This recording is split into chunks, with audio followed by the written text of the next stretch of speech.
నమస్తే అంకుల్. నమస్తే. మీ పేరు? జోసఫ్. జోసఫ్. అంకుల్, ఇప్పుడు కేసీఆర్ ప్రభుత్వం నుంచి ముస్లిం వాళ్ళకి మైనారిటీ లోన్ అని చెప్పేసి ఒకటి ఉంది కదా. సో అంటే ముస్లిం అయితే కాదు కదా మీరు? ఐడియా అయితే ఉంది కదా. ఎవరైనా ఫ్రెండ్స్ ఉన్నారా మీకు ముస్లిం వాళ్ళు? లేరు. సో తెలిసిన వాళ్ళల్లో కేసీఆర్ ప్రభుత్వం నుంచి దళిత బంధు కానీ బీసీ బంధు ఎవరికన్నా వచ్చిందా మీకు తెలిసిన వాళ్ళల్లో?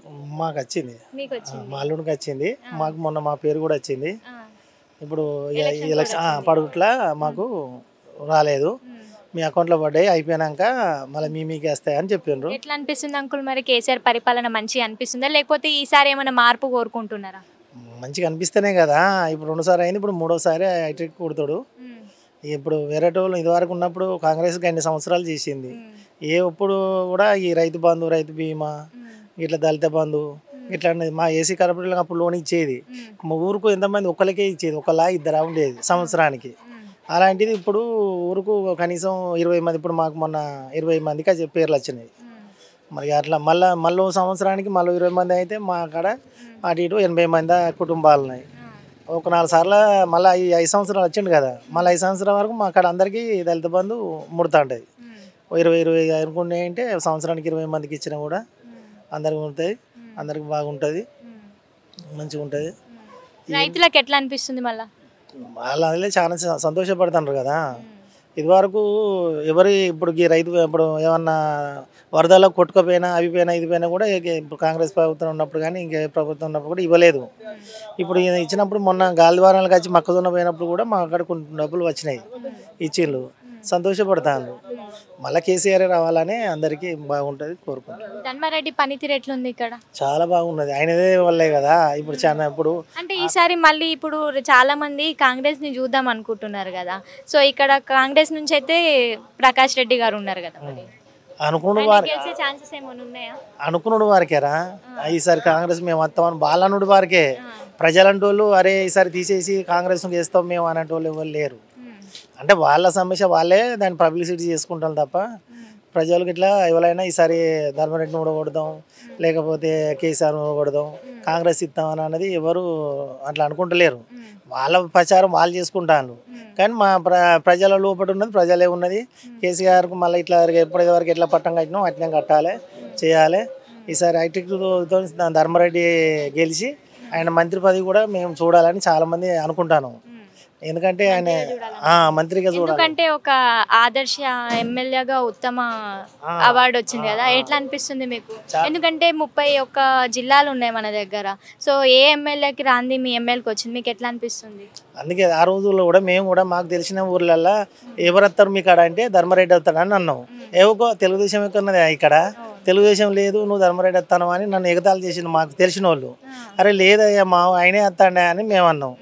మేము అన్నట్టుగానే అనగానే మళ్ళీ వాళ్ళతో చెప్పినాము. ఏమైంది అని అంటే అరే నువ్వు అన్నట్టే అయిందా అంటే ఆయనకు అంత ప్రబోధం ఉన్నది. పార్టీ కాదు ఆయన చూసుకునేది, ఆయన వ్యక్తిగతం చూసి కూడా ఆయన ఓడిపోయినప్పుడు కూడా మా ఊర్లోకి వచ్చి ఏ ఊర్లోకైనా మళ్ళీ ఓడిపోయినా కూడా బాధపడద్దు, నన్ను ఇంతవరకు తీసుకొచ్చినా చాలా సంతోషపడతాను, మళ్ళీసారి మనకు ఛాయిస్ ఉన్నది కదా అప్పుడు మనం చూపిస్తే మళ్ళీ నేను ఏం పనులు మీకు చూస్తానని చెప్పిండు. అదే ప్రకారంగా మళ్ళీ అట్నే మెదులుతాడు, అట్నే ఉంటాడు. కాబట్టి ఆయన ఖచ్చితంగా ఈసారి మళ్ళీ ఎమ్మెల్యే గెలిచే ఉంటే. ఇప్పటి వరకు మీ దగ్గర ఏమేమి చేసిండు? రోడ్లు మాకాడ నాగపల్లెకు అక్కెంపడకు పోయేది, ఎలుకుర్తికి అడుగు పోయేది, ఇటు మత్స్యపురంను అటు పోయేది, గంగదేపల్లెకును ఇటు పోయేది.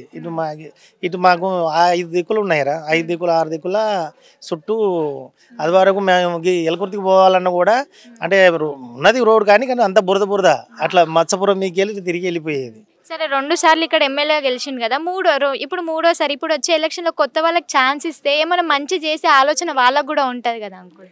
ఇప్పుడు ఈయన చేయకపోతే ఇప్పుడు మామూలు మీరు అన్నట్టుగానే ఈయన చేస్తలేడు కదా, సరే ఈయన పాలన మామూలుగా ఉన్నది, ఇంకో ఆయన వస్తే ఇంకో ఆయన బెటర్గా చేస్తారు వచ్చారు అనుకుంటే ఓకే.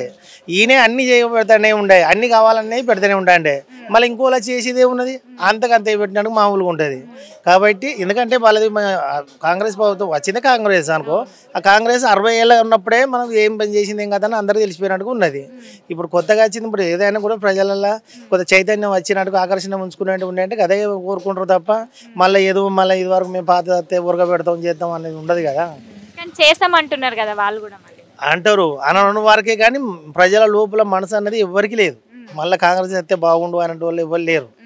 మళ్ళీ కేసీఆర్ అత్తనే బాగుంటుంది అనేది 100% అనుకుంటారు. మనసులో ఉన్నది అదే పొజిషన్ ఉన్నది, అట్లనే అయిపోతుంది. ఇప్పుడు ఆయన ఉన్నంతసేపు ఇప్పుడు కాదు, ఆయన అప్పుడే అంతకుముందు చెప్పిండు 25 సంవత్సరాల దాకా మాదే ఉంటుంది, మేము మా తొలిగేదే ఉండదు అని చెప్పానని అన్నాడు కేసీఆర్. అదే ప్రకారం ఇప్పుడు వచ్చేది 3వ సారి కాదు, ఇంకా 2 సార్లు కూడా ఆయన ఆరోగ్యం మంచిగా ఉన్నాయంటే ఖచ్చితంగా ఉండగలుగుతాడు. 5 సో సంవత్సరాలు. ఇప్పుడు ఈసారి కేసీఆర్ కాకుండా అంటే 3వ సారి కేసీఆర్ గెలిచిన తర్వాత ఒకవేళ సీఎంగా కేటీఆర్ ఉంటే ఎట్లుంటది? పర్లేదు కదా. ఇప్పుడు ఎవరైనా ఇప్పుడు తండ్రి కొడుకులు ఉన్నప్పుడు వారసత్వాన్ని మొయ్యాలి, ఉండాలి. ఆయన ఉన్నప్పుడే చూసుకునే అరే నా కొడుకు కూడా ఇంత లెవెల్గా అయ్యిండు, నా కొడుకు కూడా ఇంత, నేను ఎట్లా చేస్తానో నా కొడుకు కూడా చేస్తాను అని ఆయన సంతోషపడతారు కదా. ఇప్పుడు ఆయన లేనప్పుడు ఆయన ఎన్ని కొడుకుంటే ఇప్పుడు రాజశేఖర రెడ్డి పోయిండు, ఇప్పుడు జగన్మోహన్ రెడ్డి చేస్తే ఆయన చూసిండా? ఆయన ఉన్నప్పుడే చూస్తేనే నా కొడుకు కూడా నా అంతటోడు అయ్యిండు, నేను నా కొడుకు కూడా 10 మందికి కూడా ఆదర్శంగా నిలుస్తాను. ఏమైనా ఉందా కేటీఆర్ని సీఎంగా చూడడానికి? ఉన్నది కదా. ఇప్పుడు ఖచ్చితంగా ఇప్పుడు అదేంటే వచ్చినంటే నెక్స్ట్ అదే అందరు కూడా కోరుకునేది యువ నాయకులు ఉండాలి కదా. ఆయన ముందు కోరుకునే అంటే రేపు ఆయనే పెద్ద ఇప్పుడు వేరే కేంద్రంలో పోతుండు కదా, ఆయన ఆడ వెళ్ళిపోతాడు, ఈయన సీఎం చేస్తాడు అని అందరిలో ఉన్నది, అందరి మనసులో ఉన్నది.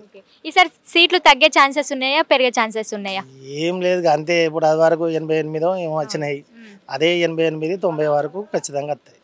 మళ్ళీ బీజేపీ గ్రాఫ్ ఎట్లుంది ఇక్కడ?